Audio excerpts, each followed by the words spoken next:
कभी जो बरसे ये तेज बारिश, मेरे जिस्म से लिपट जाओ ना। कभी तो मेरे होंठों को चूमो, कभी तो मुझको चाहो ना।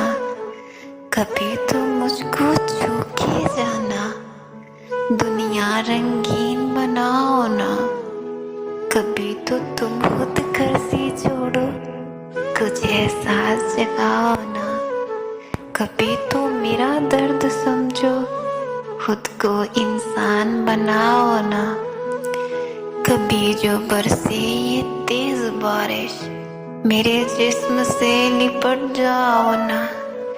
जब बारिश की बूंदों में होंठों का राज छुपे तो दिल चाहता है ये लम्हे हमेशा के लिए रुक जाए।